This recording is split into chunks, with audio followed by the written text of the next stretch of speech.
Дайыма ошол эле бир оорунун эле моореки жери мындай деп ооруй берсе, эртеңки күнү, бүрсү күнү ошол ооруну сөзсүз түрдө чыгарып алабыз да. Бул баягы туура эми сканерде эле ачыш керек да, мындай кишини көргөндө билесиз да.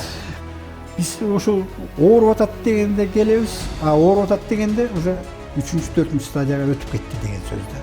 Эркектерди докторго жибербей коебу, же эркектер көп моюн бербей коебузбу? Мен айтып коем да, сеники мындай өтө коркуп тияка бияка боло турган нерсе эмес. Сеники 100% айыгат. Профосмотр деп метрип коебуз. Тиги сөзсүз түрдө рентген өтөбүз. Гастроскопия өтөбүз. Эки эм жүрөк синанча ооруп калып жүрөт. Эки тартып коебуз. Жүрөбүз ушинтип текшерилебиз.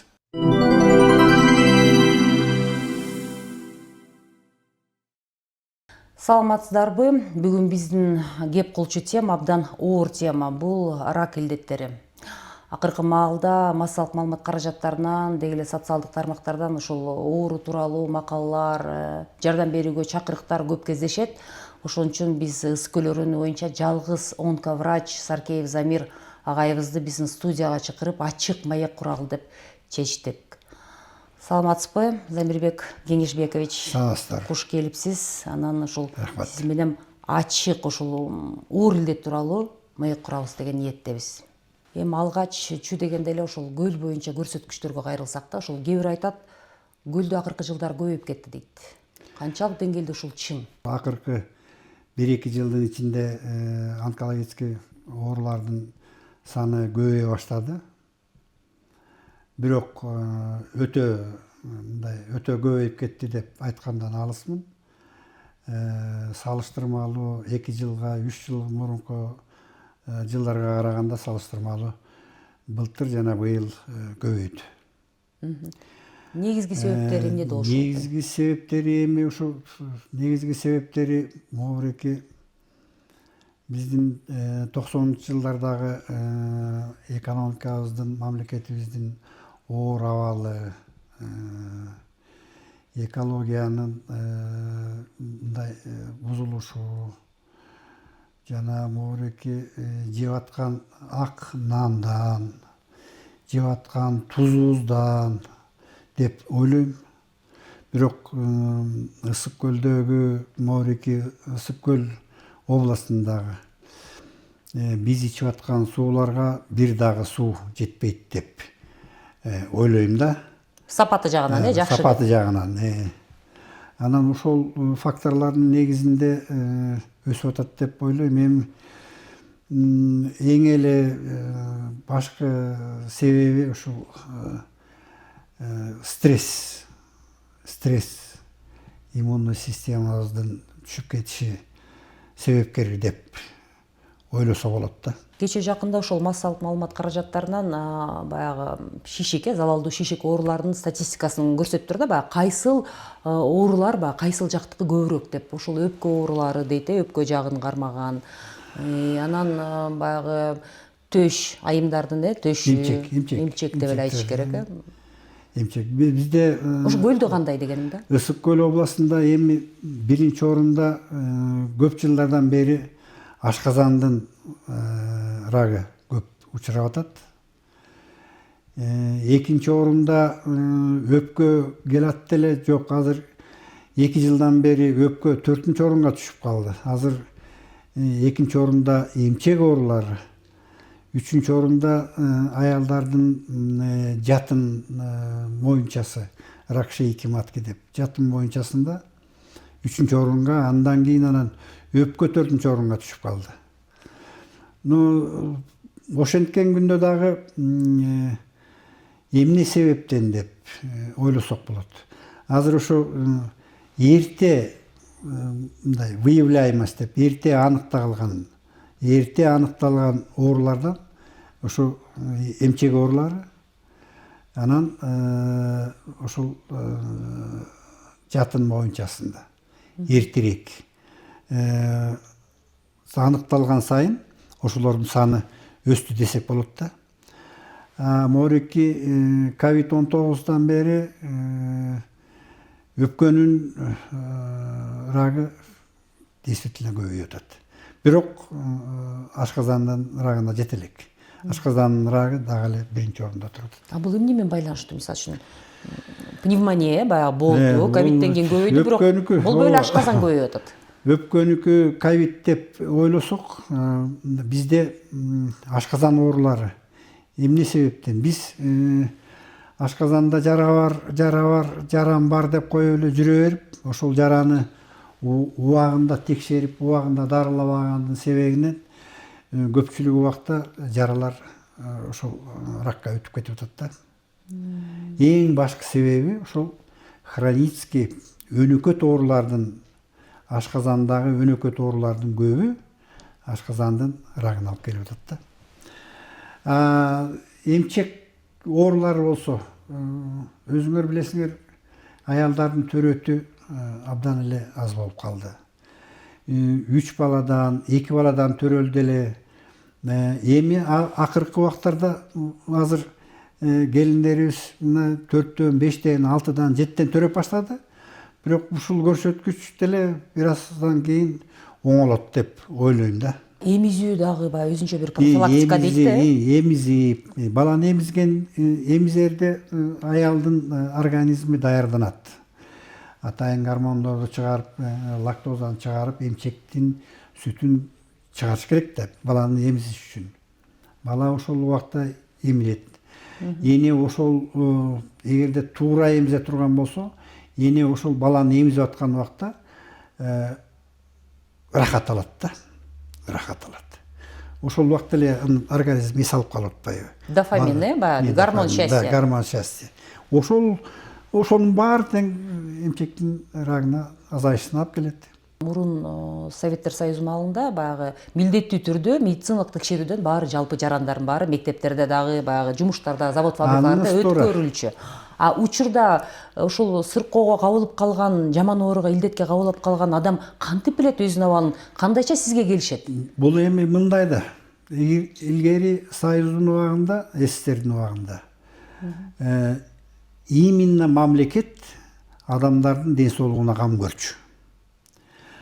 Азыр бизде кандай болуш керек? Азыр бизде ар бир жаран өзүнүн ден соолугуна кам көрүш керек. Ошол себептен эмне кылыш керек? Ошол себептен ар бир жараныбыз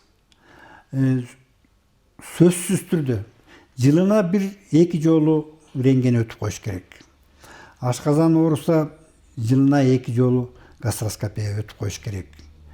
Геморрой болуп атса колоноскопия деп, ректоскопия деп, же болбосо ошол специалисттерге кайрылып, бул кандай кылып дарыласак болот деп алдын ала ошолордун баарын тең өнөкөт ооруларды дарылап турсак, анда биз рактын бир топ эмесин кыскартат элек да. Өнөкөт оорулардын көпчүлүгү эмес, өнөкөт оорулардын баардыгы тең эртеңки күнү болбосо бирси күнү ошол ракка алып келип атат да. Коопсуздугу бар, Коопсуздук сөзсүз түрдө болот. Ошол себептен аялдар, например, мисалы, аялдар 2 эле жолу гинекологко барып койсо, жылына 2 жолу гинекологко барып койсо, алар тиги көрүнүп, эмне бар, эмне жок экенин, мазок алып, мындай анан кылып дарыласа болот экен, тигиндей кылып дарылап, өнөкөт ооруларды дарылап койсо, болду. Гастроскопияны 2 жолу өтүп кой. Ашказанда жараны, эрозия, жанакы гипертрофический гастриттердин баардыгын тең 2 жолу дарыланып кой. Андан кийин кайра рентгенди өтүп кой, өнөкөт хронический бронхиттердин көпчүлүгү убакта өтүп кетип атат ракка. Аларды рентген өтүп койсо, буякта бүт баары тең жакшы экен. Момунайынан кылып туруп алдын ала дарылап жүрсөк, анда бир топ азайтат элек. Айтсаңыз, мына сизге келгенде жарым жыл, 1 жылда бир өткөндөр болобу же көбүнесе көп жыл барбай койгондорбу? Эми бизге келгенде ошол эң өкүнүчтүү нерсе, бизге келгенде оору пайда болгондо, моорики жерим ооруп атат дегенде келип атышпайбы? Ал ооруп атат деп келгенде биз уже бул уже өтүшүп кетиптир деп ойлоп коесуң да. 3-4 стадияда келип атышат. Ага чейин ал кетип шалдырап, эчтекеге көңүл жок, өзүңөн өзүң арыктап, аппетитиң качып, баягы сиркең суу көтөрбөй калганда текшерилип баштасаң, анда эртерээк выявлять этет элек да, эртерээк аныктап алат элек. Биз Даарыланганга да жеңил. Даарыланганга да жеңилирээк болот эле. Анан результат баягы эмеси, результаттары жакшы болот эле да. Даарылаганда дагычы. Биз ошол ооруп атат дегенде келебиз, а ооруп атат дегенде уже 3-4 стадияга өтүп кетти деген сөз да. Ошол себептен моореки ар бир биздин өзүбүздүн моореки Ысык көл областында жарандарыбызга айланайындар, уй ооруп калса, чуркаган боюнча вет врачка барабыз. Уй керек да. Уй, кой туй албай атат, вет врач, кой ооруп атат, вет врачка барыш керек деп атат да. А эмне үчүн биз моореки башыбыз ооруп атса, аналыгын ичип коебуз дагы, докторго барбайбыз. Мына кептин баары ошондо болуп атат да. Биздин могу шалдырап, аппетит кетип, эчтекеге көңүл жок болуп, өзүңөн өзүң арыктап, могундай кылып, элдир-селдир жүргөн убакта ойлош керек да, окуй барып, докторго барып көрүнүп коеюн. Бул эмне болуп атат депчи. Алдын ала дарылап койсок, өнөкөт оорулардын көбү эч качан өтпөйт эле. Бул өнөкөткө, мисалы үчүн, рак илдетине чалдыккандар айымдарбы, аялдарбы, жаш курагы, мындай бир орточо сүрөттөңүз. Бул орточо сүрөттөгөндө эми бул статистика абдан жаман нерсе экен да. Тегиреки илгертен бери эле эркектердин саны аялдарга караганда көбүрөөк.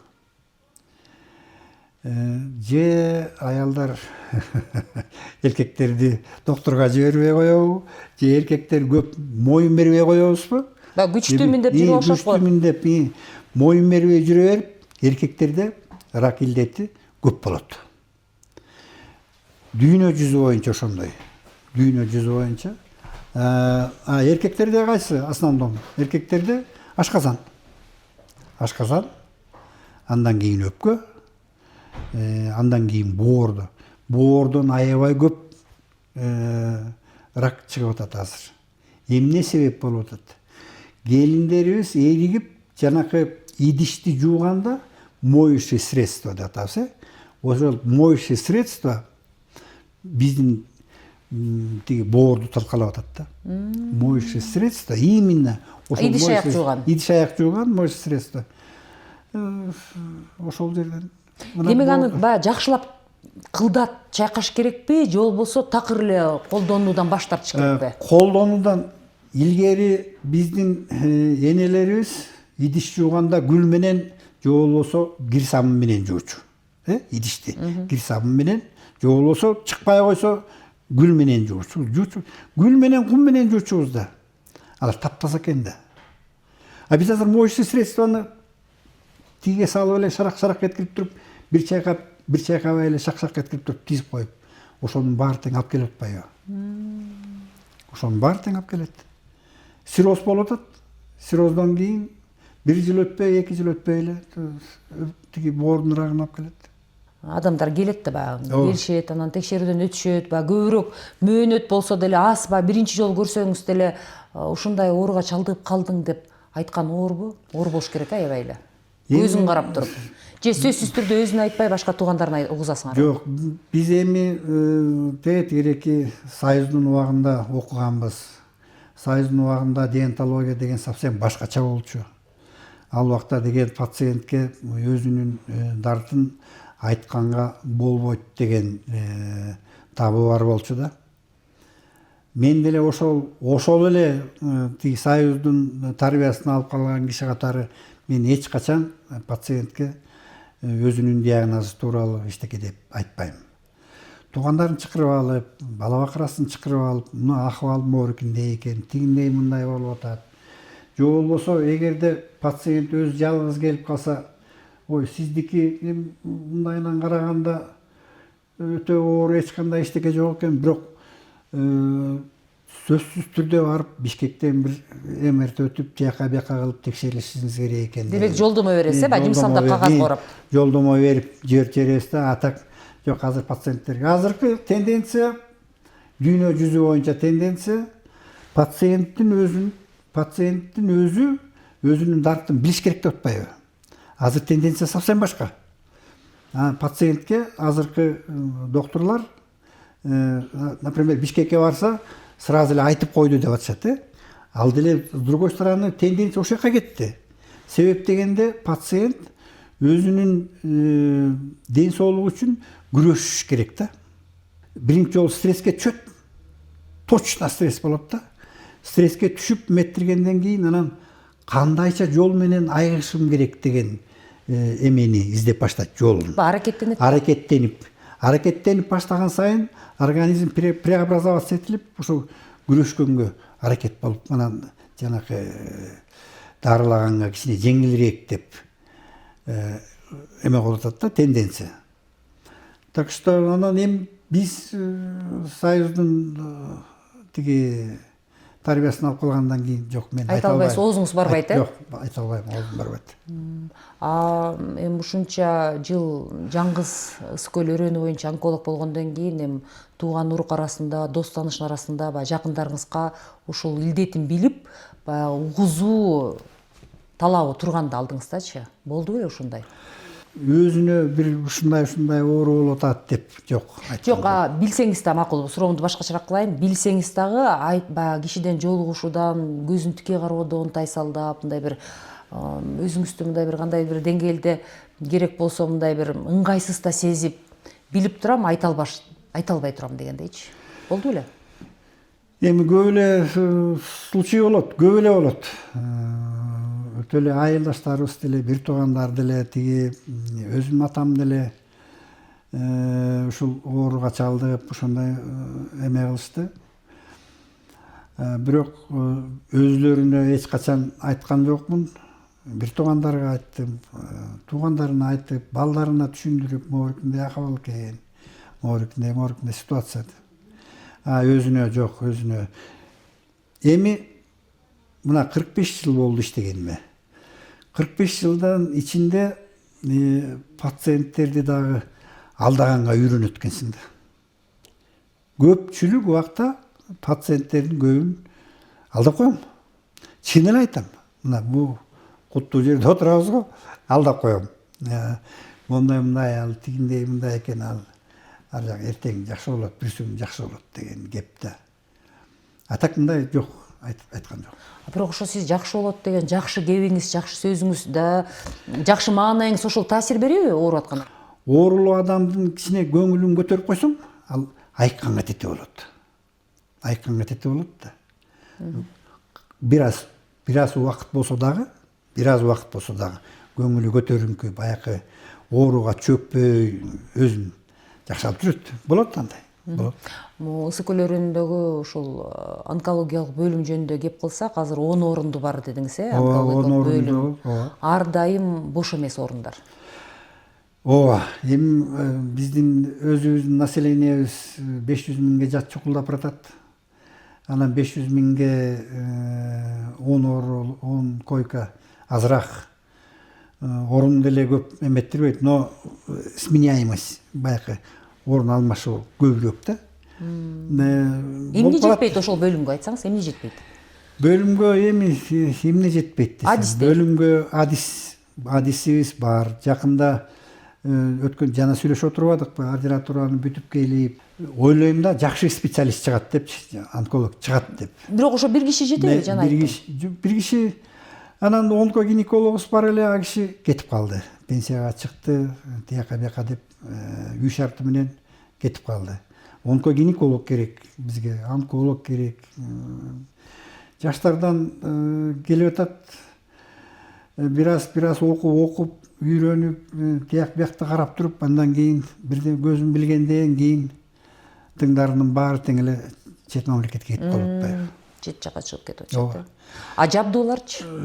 Жабдуулар баары бар. Себеп дегенде эми жабдуулар эмне? Биздики рентген бар, компьютерный томография областной больницада бар, УЗИлер бар. УЗИ жердин баарында тең УЗИ болуп атпайбы? Бизге бир МРТ, ушул областка бир МРТ керек.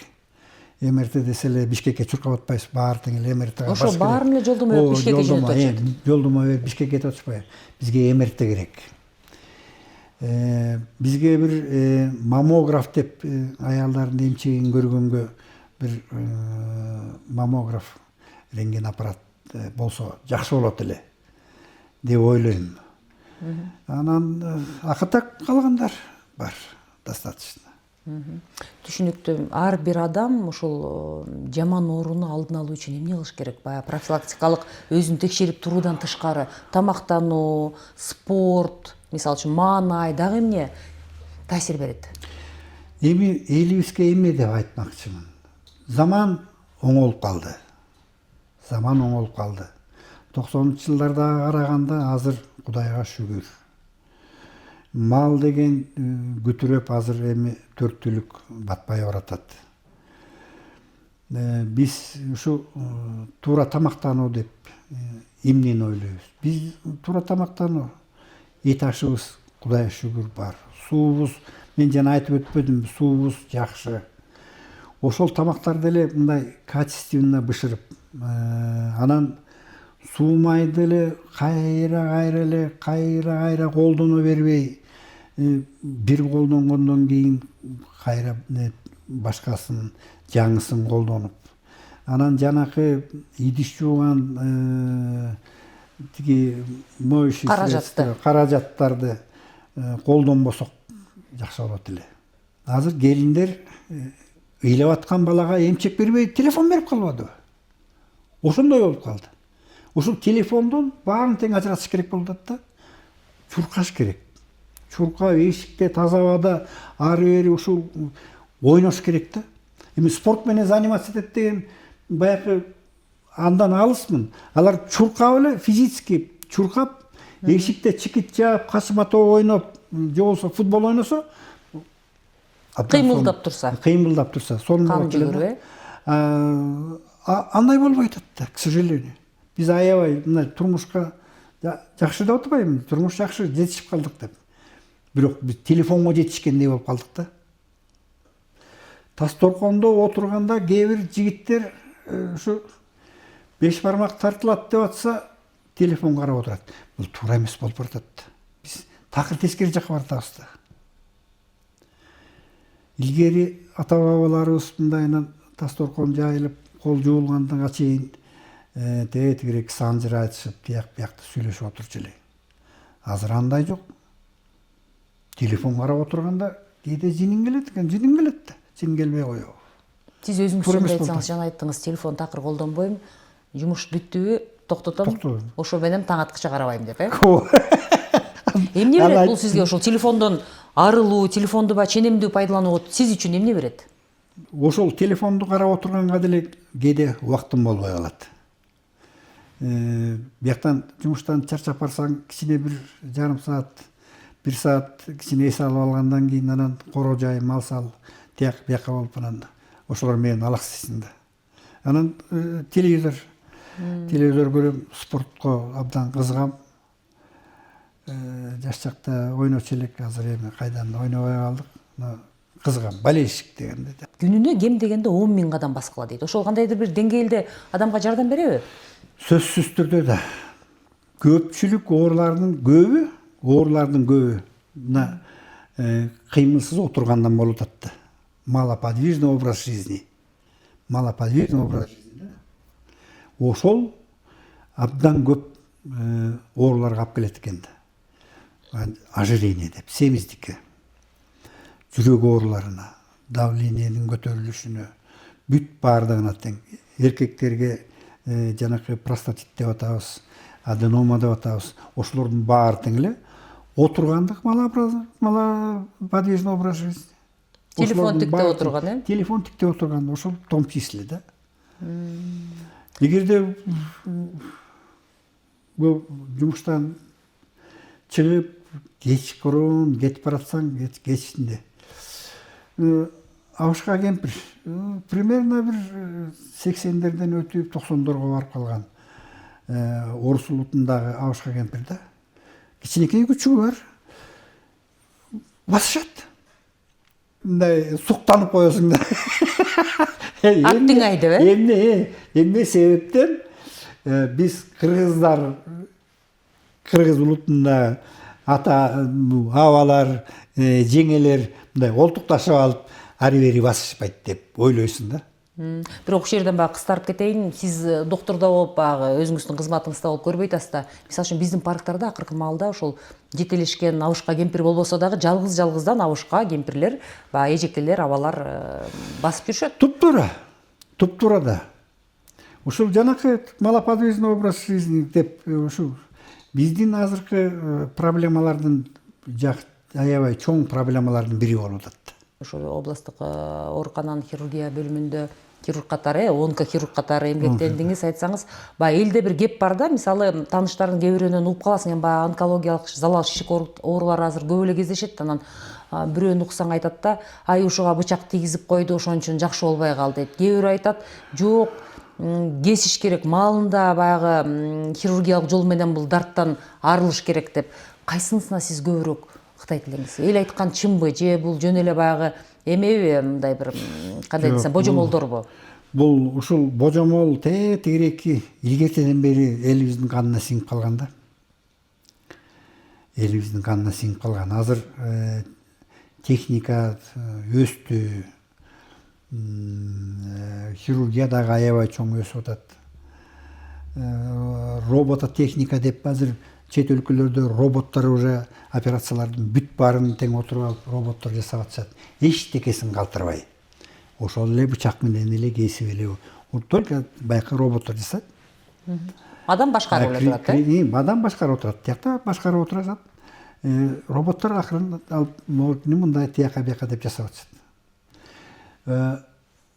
Бизге деле келет. Лапароскопическая операция деп жанакы лапароскоптор менен, аппарат менен эле өттү алып атышат, кисталарды алып атат. Тиги сокур чекти алып жасап атышат. Резек кишечниктерди резекция жасап алар деле келет. Бирок сөзсүз түрдө бул онкологияда дарылоо деген бир эле хирургический дарылоо менен бүтпөйт. Например, хирургическая операция жасалса, андан кийин ошол эле пациентке чтоб кайра дагы кайталанбаш үчүн толук дарылоо үчүн химиотерапия берилет. Кээ бир учурларда операция жасалгандан кийин дагы лучевой терапия деп нур дарылоо менен дарылап комплексный да, комбинированный терапия деп коюп атабыз. Азыр эми Кудайга шүгүр, заман оңолду деп айтып атпайбызбы? Азыр эми биздин онкологияга жаңы нур дарылоочу аппараттар келген. Заманбап. Бүт морики эмелерге жооп бере турган аппараттар келген. Мындайынан алганда результат лечение деп коелук, дарылоонун жыйынтыгы жакшы. Мурунку убактарга салыштырмалуу дарылоонун жыйынтыгы жакшы. Чындыгында эле айтсаңыз, кээде баягы угуп каласың окуялар, кээде баягы гезит журналдардан да чыгып калат ушундай окуялар, өлөт баягы болбой калды деген бейтаптар бир нече жылдан кийин дарыгердин алдына келип, же болбосо жолугуп калып капыстан дарыгерди таң калтырган окуялар болот. Сиздин баягы тажрыйбаңызда барбы ошондой окуялар? Бар, жана сүйлөшүп отуруп атпайбызбы? Кишилер аматылык болуп калды, эми пендебиз да баарыбыз тең. Ошо онкологиядан операция жасайбыз десе кетип калыптыр бир пациентибиз, морики кирпич заводдо турчу. Анан ушундай деп меттиргенден инвалидный салып берип, биринчи группа алган. Биринчи группа 2 жылга берилет да. Анан баягы пациент деле эми постоянно эле ойлонуп тияка бияка кылбайсың да. Же кайрылбаса 2 жылдан кийин кирип келет. Ой, деп чочуп кет. Ой, тилдин учунда турат да, сен тирүүсүңбү деп айтат. Ой деп чочуп, ой кел. Болгон. Бар андай случайлар. Эми көп эмес да. Замирбек Кеңешбекович, айтсаңыз, эл арасында баягы табыптарга чуркоо, альтернативдик медицина менен пайдалануу баягы кызматтарын, же болбосо баягы биздин илгертеден бар да айыл апаларда уу коргошун менен дагы дарылаган методдор бар, ошолорго жыйынтык барбы ошолордон? Онкологияда эле ушу биз диагноз коюп, диагнозун билгенден кийин көпчүлүктөрү ушу элдик табипкерлерге чуркат да. Мен айтар элем, элдик табипкерлерден азыр мындай өтө эле деле айыгып кеткенин көргөн жокмун. Бул убакытты коротуу, Убакытты коротуу биринчиден, экинчиден алар деле жанакы тыйын тыпырын нормально эле алып коюшат окшойт деп ойлоп коем. Дарысы мынча болду, тигинче болду деп эми туугандар келип айтышат да. Могу экинчиге дарылап атабыз, тигиндей мындай. Бул болбогон нерсе. Кээ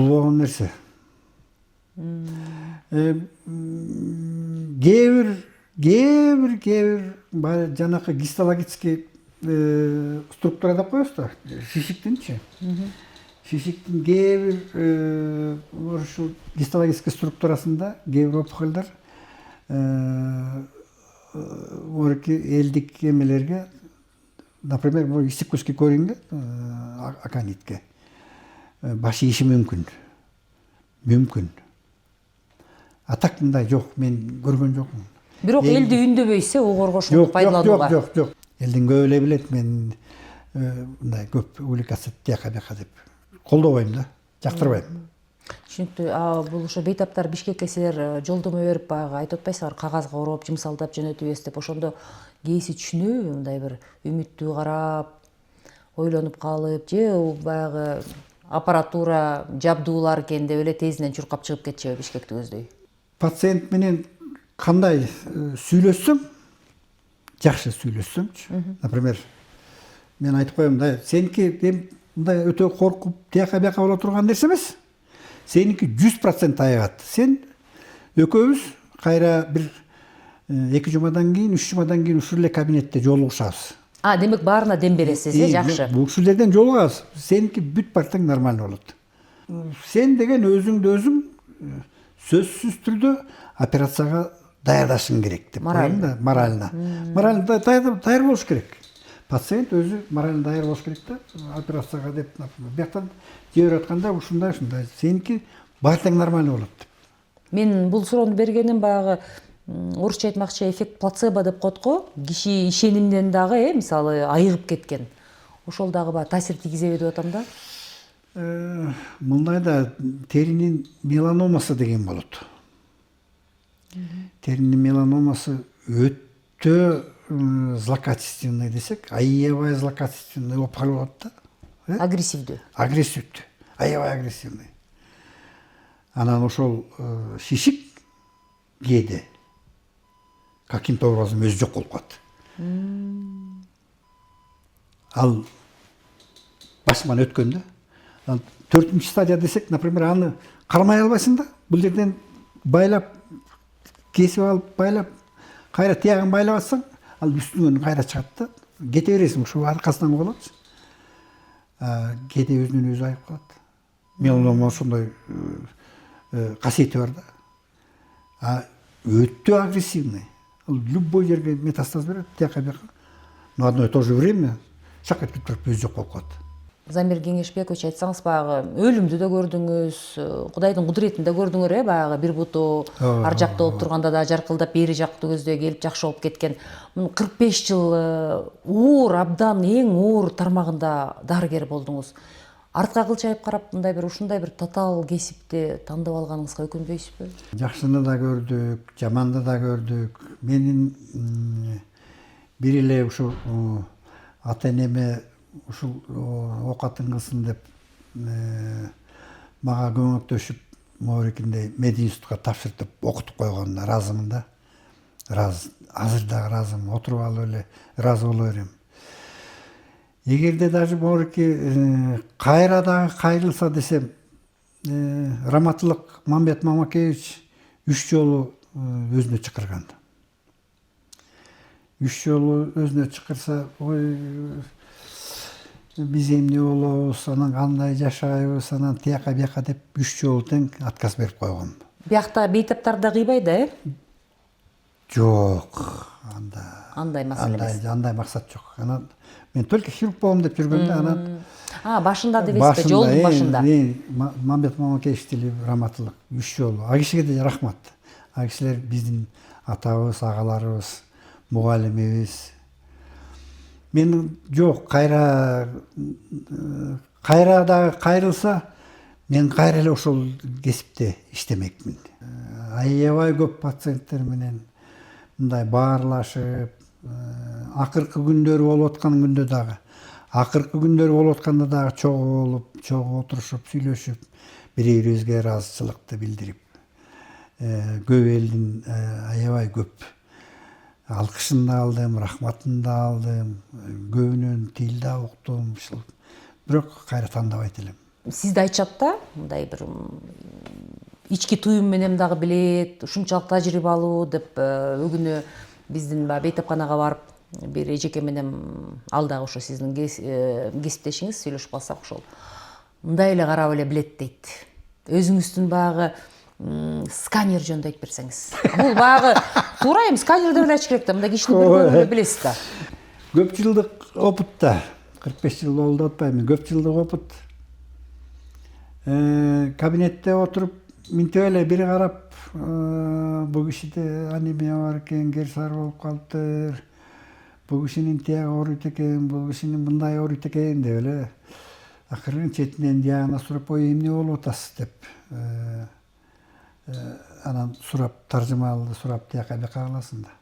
Бирок ага чейин бул кишиники мындай экен, бул кишиники тигиндей экен деп эле коесуң. Сиз азыр кабинетте отуруп дедиңиз, өзүңүздүн иш бөлмөңүздө. А мындай сыртка чыкканда деле мындай тигини карап, муну карап, кээде баягы бир байкап калсаңыз жанына барып, ай, бу жеринде текшертип алчы деген күндөр болду беле? Базарда мындай базарчылап жүрсөк, оз кемпир теринин шишиги аябай чоң болуп кетиптир. Өзү билбейт. Билсе керек, анан эми тияка бияка деп, анан бабушка, приходите, 209 кабинет, я вас вылечу. Десем, что вы вылечите? Вот этот язва, которая имеется. Опухоль давать саң жыгылып калат. Опухоль давать саң жыгылып калат. Көңүлү чыгып катты, дароо чөгүп кетет. Көчөдө кетип барат, бул тиреотоксикоз экен. Зоб. Бул келин аябай чоң зоб бар экен, бул киши агрессивный болот. Тиги киши тигиндей экен деп көтөрөсүң. Бар Бирок эле. профессиональный взгляд деп коет экен да, профессиональный взглядтан эми арыла албайт экенсиң да. Баары бир багы баалап, баары бир багы сканерден өткөрүп кете бересиз. Чарчабайсызбы, үйгө барып суу жыгылбайсызбы? Эми акыркы убакта биздин морики жаш келин кыздар аябай жаман агрессивный болуп калды. Эмне себептен ойлойсуз? Эркектерге караганда ушул келин кыздар аябай агрессивный болуп атат да. Алардын көбү ушу, мен ойлойм, ушу йод жетпегенденби депчи. Анан ошондой келиндерден бирөө жарым кирип келсе бүттү. Мындайынан кылып эшикти талкалап кеткен күндөр да болгон да. Болот.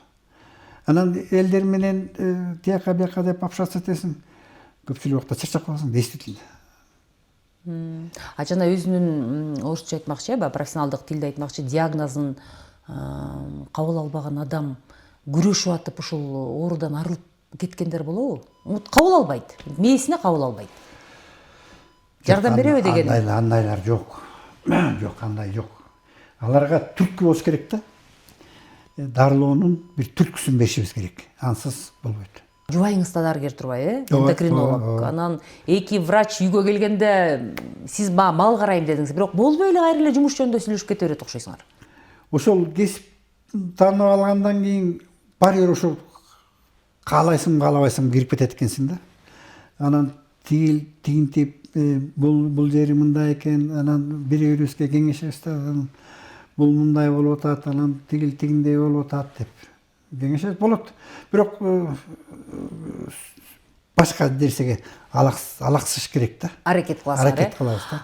Айтсаңар, мисалы кээ бир ошол эле Анджелина Джоли, мисалы мамасы, апасы дейинчи кыргызча, апасы төшүнөн эмчегинен рак болуп, анан ошол коркунуч менде да бар деп өзүнүкүн барып мастектомия деп коет турбайбы, атайын алдып койгончу, ошондой кылдырды да. Анан бизде дагы мисалы барбы ошондой? Бизде жок. Анджелина Джоли эки эмчегин тең алдырып таштаган. Эмне себептен деп? Алар Америкада морки илим аябай өнүккөн да. Аларда гендик инженерия депчи. Гендик инженерия анализ жасалганда Анджелина Джолинин эмчегинен рак чыгуусу ыктымалдуулугу көп болгон, ыктымалдуулугу көп болгон да. Ошол себептен ал киши операция жасап койду. А бизде андай жок. Жок, мен суроону мүмкүн туура эмес берип алдым. Бизде мисалы апам ооруду эле, чоң атам ооруду эле, менде ошондой болушу мүмкүнбү деп өзүн өзү баягы алдын ала текшерилип келгендер барбы? Андайлар бар. Андайлар акыркы убакта көп. Кам көрүп өзүнө? Кам көрүшүп, мен ушу апам ондай эмчектен рагынан каза болуп калды эле, же болбосо ооруду эле деп көп келишет. Бул туура, Бул туура. Баягы телегөрчөгө Себеп дегенде андан эч кандай бир зыян болгон жок. Эчтекеси кеткен жок. Просто убагында эмчектин азыркы убакта эмчектин рагын биринчи, экинчи стадияда аныктап калсак, аны органосохраняющий деп туруп эле резекция деген ошол эле опухоль шишик турган жерде эле тилип алып туруп кайра тигип койсо болот. Эмчекти сактап калса болот. Көпчүлүк убакта химиотерапия деле бербей койсо болот. Биринчи, экинчи стадияда облучение да кылбай койсо болот. Только убагында кайрылыш керек да. Элибизге айткым келет эле. Эгерде көпчүлүк шишиктер тукум куубайт. Сиз айтпайсызбы, куугандары кайсылар? Туугандары ошо, например, чоң атасы эркек да, чоң атасыныкы баласына өтпөй небересине, кызына өтүп калышы мүмкүн. Баягы закон менен деле. Кыздын баласына. Кыз небересине өтүп калышы мүмкүн. Мындай непосредственно ретинобластома деген эле оору болот да, ретинобластома. Эгерде ата-энеси ретинобластома менен бирөө ооруса, ал ретинобластоманын баласы оорушу толук ыктымал. Ал наследственно берилет.